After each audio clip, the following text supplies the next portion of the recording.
The Phoenix Suns have already gone through some major ups and downs in this short season. They quietly climbed to the top of the West at 16-7, then went on a sad-to-watch losing streak to fall to 16-12 now.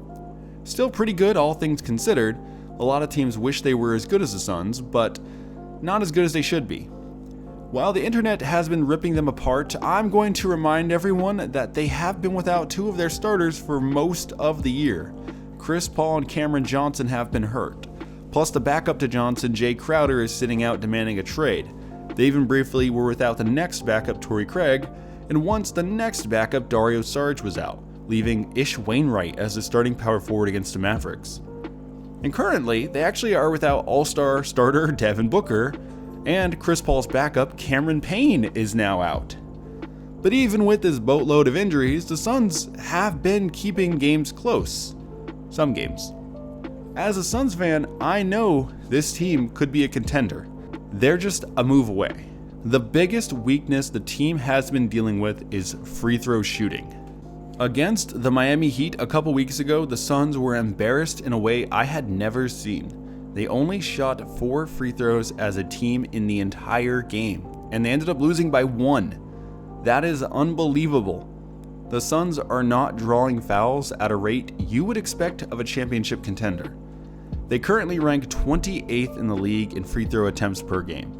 A large part of their lackluster interior aggression is their starting 5, DeAndre Ayton, as he has had an atrocious start to the year, showing zero effort on the court, especially when it comes to defense, as he is not sprinting down the floor, he is not helping on the weak side, and he is just frankly not staying in front of people who are about his size.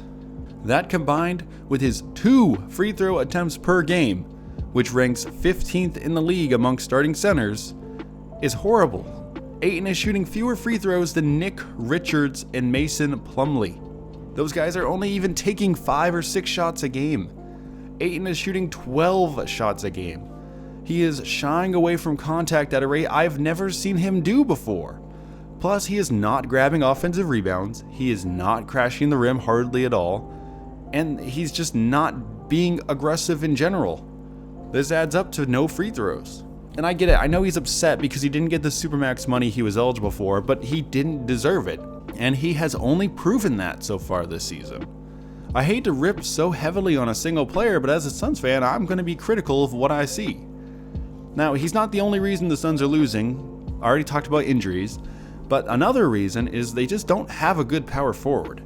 Jay Crowder is sitting out, Cameron Johnson is hurt, which then leaves Torrey Craig, Dario Saric, and Ish Wainwright. I love watching these guys play, but they all leave a lot to be desired. Craig is only 6'7" and very lean. He's playing out of his weight class inside. Saric is still slowly working his way back from an ACL tear, and he's nowhere near his usual self. And Ish Wainwright's cool, but he's really not that good. Because of this weakness, bigger forwards like Zion, Lauri Markkanen, Jeremy Grant, they've all gone off against the Suns. And they haven't even played Giannis yet. I'm afraid to see what he could do.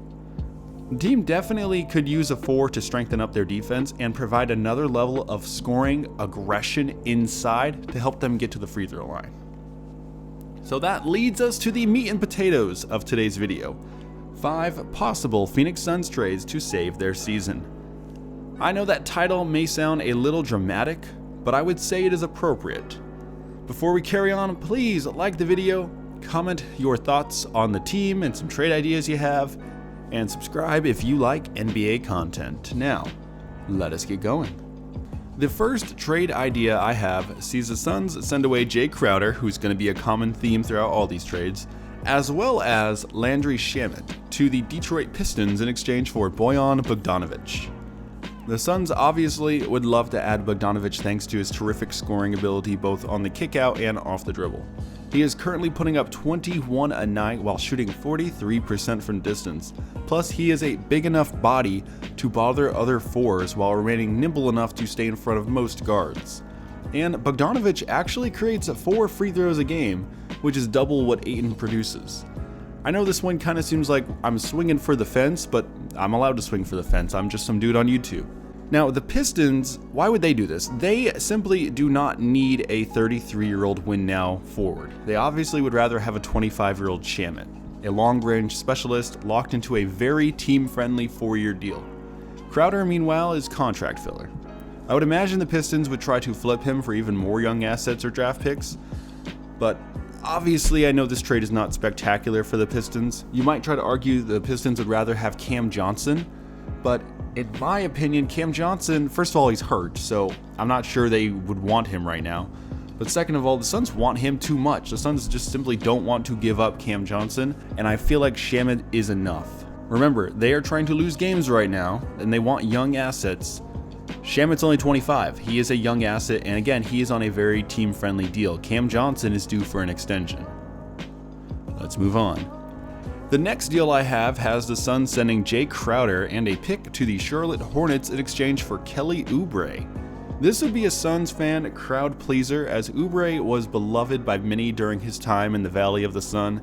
He definitely is not the commodity Bogdanovic is, thanks to his poor long-range shooting, but Oubre is a strong, athletic defender who actually has hovered around the league leading in steals per game at 1.7 so far this season. He is also very aggressive on offense, scoring 20 a night and getting 4 free throws a game. The Suns would love this addition right now. The Hornets are awful, and Oubre is on an expiring deal. I have a feeling they will flip him for anything they can get before they just let him walk. In this scenario, Crowder may end up being told to stay home and wait for another trade, and I'm fine with that. I think what the Hornets want is draft picks, which is what the Suns would happily give up. The next deal I have sees Crowder headed to the Philadelphia 76ers in exchange for Matisse Thybulle, Montrezl Harrell, and Jaden Springer. The Sixers love them some 30-plus-year-old veterans who shoot threes and play defense. They are the perfect team to buy into someone like Crowder. Plus, they aren't even hardly playing any of the guys they would be giving up in this move. Thybulle is a defensive stud who can shut down anyone 1 through 4. He just sucks on offense. But he is still young, so the Suns might be banking on him getting some development in. Then Harrell is a rim-attacking monster who will draw lots of fouls and get the team fired up. He's just not that good on defense. It's a shame the Sixers aren't using him more. And Springer is a body who helps match salaries. The deal is really good for both sides, obviously. I think Thybulle is a massive defensive help, and Harrell will help draw lots of fouls. And he'll just be someone to kind of lift up the energy on the teams when they're not doing so hot, which is lately. But I know it's not a perfect trade. Both guys have major weaknesses. Still though, if this is the best offer that is presented to me, I would definitely take it. The next deal I have is one I am shocked and ecstatic to see actually available.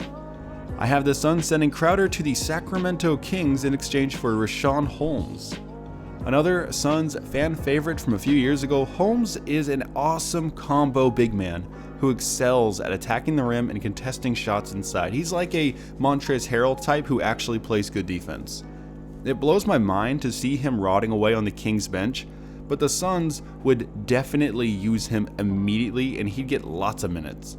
Meanwhile, Sacramento is really good this year. Crowder would help lift them with veteran leadership, and he's a good 3-and-D guy. I think this deal is a win-win for both sides, and I really do confidently believe the Kings would accept this trade. And lastly, the fifth trade idea I have sees Crowder going to the Dallas Mavericks in exchange for Maxi Kleber. Crowder would be joining JaVale McGee with the old "if you can't beat 'em, join 'em" technique. The Mavericks are getting pushed right now. They need to figure out what combination of players around Luka Doncic will help them get the furthest. And right now, they don't have it.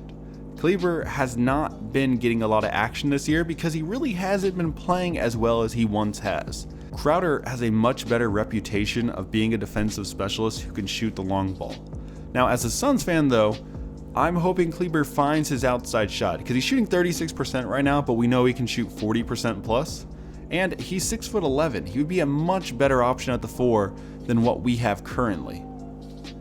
So there you guys have it. I hope you enjoyed hearing some rambling about the Suns not being as good as I think they should be and some theories of how to make them better.